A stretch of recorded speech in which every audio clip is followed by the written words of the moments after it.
Hola a todos. Para mí es un privilegio y un honor estar con ustedes en esta impartición, con la cual mi única intención es sumar un poco más a su conocimiento y crecimiento en el cuerpo de Cristo.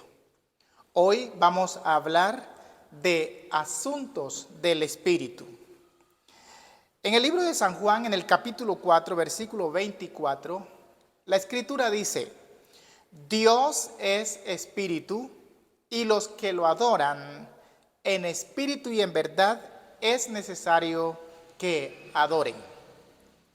En este pasaje, el Cristo encarnado rompe la estructura teológica que tenía la mujer samaritana.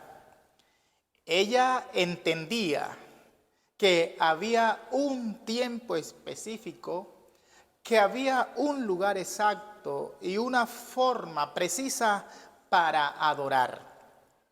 Y Jesús entonces en esta conversación quita el velo de la mujer samaritana diciendo: ya no es en un tiempo, ni tampoco un lugar específico y mucho menos una forma. Ahora es en espíritu. Hoy la iglesia hace más énfasis en el tiempo, en el lugar, en la forma, ¿ve? Siempre está pensando más en eso, en cómo lo hago, dónde lo hago, y cuándo lo hago. Y realmente no se preocupa por cómo debe hacerse.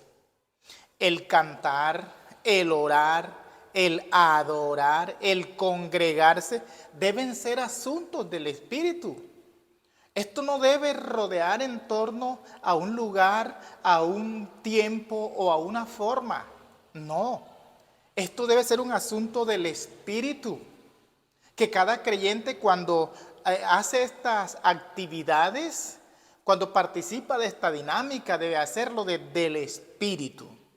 Y en este episodio lo que quiero plantear es: ¿qué es realmente el ámbito del Espíritu?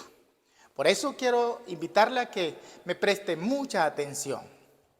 Existe en el pueblo cristiano un grupo de personas que son espirituales, pero hay otros que son espiritistas. Los espirituales son aquellos entendidos. En cambio, los espiritistas son esos que hacen todo por emoción, ¿sí? Pero no entienden por qué lo hacen. Y todo es guiado por una emoción. Pero en el pozo de Jacob, ese día, Jesús hizo una declaración sorprendente y zanjó toda discusión con respecto a la naturaleza de Dios. Aquí Jesús le deja en claro a la mujer samaritana quién es Dios, cuál es la naturaleza de Dios. Y Jesús dice: Dios es espíritu.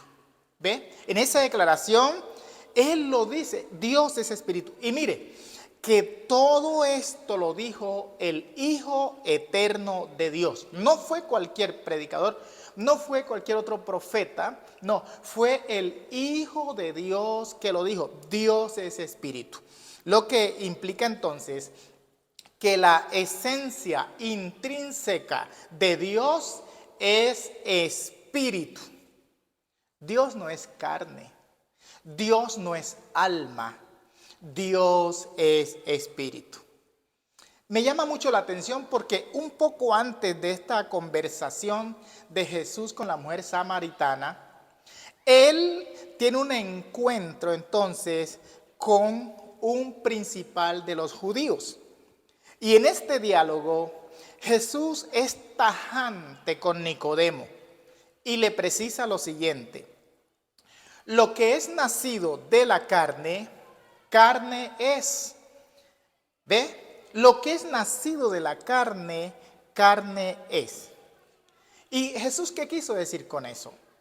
Quiso decir que lo que nace carne, crece carne y muere carne. Pero lo que es nacido del Espíritu siempre será espíritu. Nace espíritu, crece espíritu y siempre es espíritu.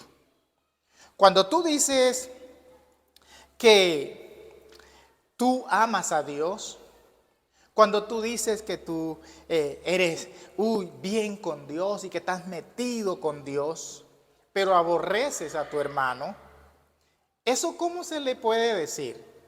Carne, eso es carne. Es algo que está naciendo de la carne. ¿Ve? Porque alguien que diga que ama a Dios, si ese amar a Dios es desde el Espíritu, entonces no puede aborrecer a su hermano. Pero si alguien dice yo amo a Dios y aborrece a su hermano, entonces es un accionar de la carne. Y el apóstol Juan, en la primera carta de él, en el capítulo 4, verso 20, dice: si alguno dice yo amo a Dios y aborrece a su hermano, es mentiroso. Qué declaración tan poderosa esta. ¿Ve? Hay gente que proclama amar a Dios, pero está odiando al hermano que se congrega con él. Está odiando a otras personas que aunque no se congregan con él, los está odiando y dice que ama a Dios. Esos son frutos de la carne, esos no son asuntos del Espíritu. Cuando tú danzas en las reuniones congregacionales, cuando tú empiezas a hablar en lenguas, y algunos hasta lloran. Yo no estoy diciendo que eso es malo hacerlo, no, eso es válido, eso hace parte de toda esa práctica de nosotros como creyentes, de esos ejercicios como creyentes. Pero si cuando una persona danza, habla en lengua y hasta llora en la reunión congregacional, pero es orgulloso, es envidioso, es mentiroso, eso se llama carne. Por eso Jesús le dijo a Nicodemo, lo que nace de la carne, carne es. En cambio, cuando hacemos esas cosas, pero entonces no somos orgullosos, ni envidiosos, ni mentirosos, entonces eso es espíritu. Por eso aquí estamos hablando de asuntos del espíritu. Dios es espíritu. Y para poder entendernos con Él, tenemos que ser espiritualizados. Por eso en Juan 4:24 dice que Él busca adoradores que le adoren en espíritu, no en la carne, sino en espíritu, porque en la carne no se puede adorar a Dios.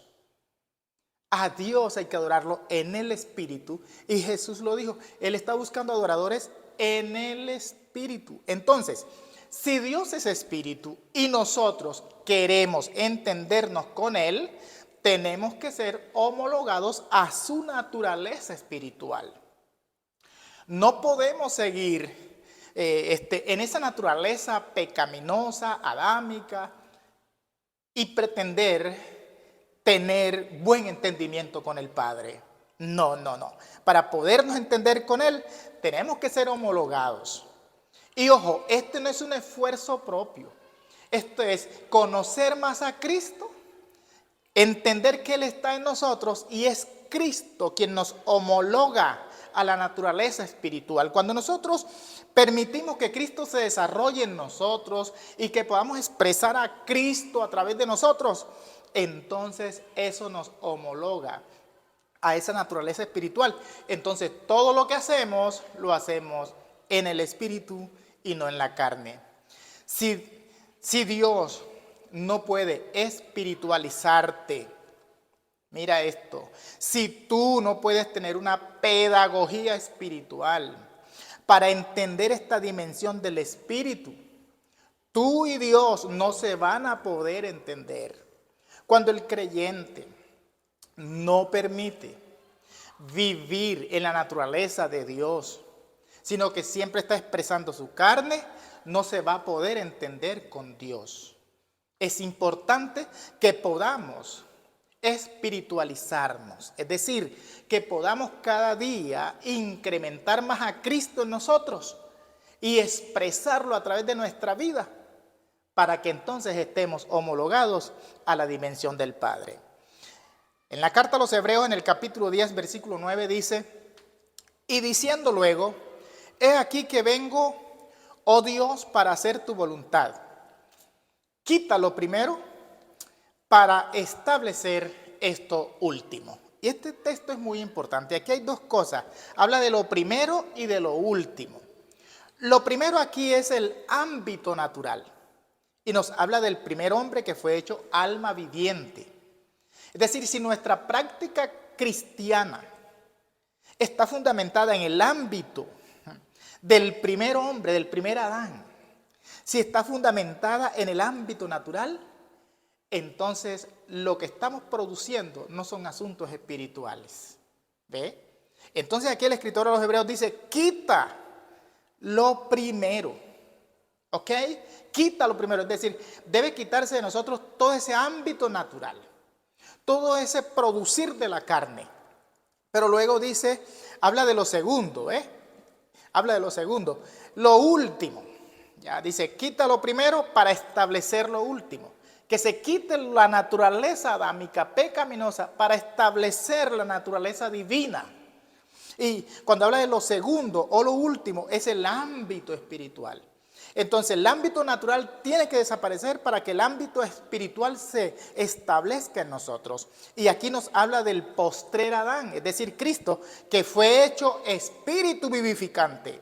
Cristo no era espíritu vivificante, Él fue hecho espíritu vivificante. 1 Corintios 15:46 nos dice que lo espiritual no es primero, sino que lo primero es lo animal y luego lo espiritual. ¿Ve? Pero eso animal, es importante eso animal, eso natural, nos sirve de sombra, de figura y de tipo que apuntan como verdaderas flechas a los asuntos espirituales.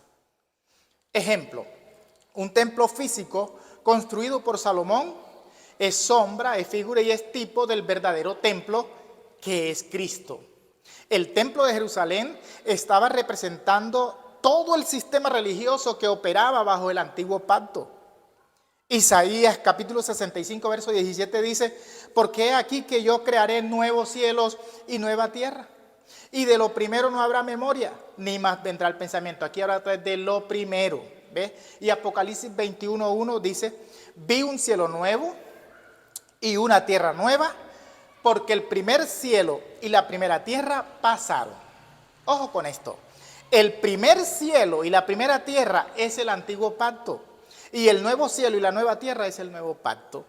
De modo que aquí lo que se está viendo es un cambio del antiguo pacto hacia el nuevo pacto.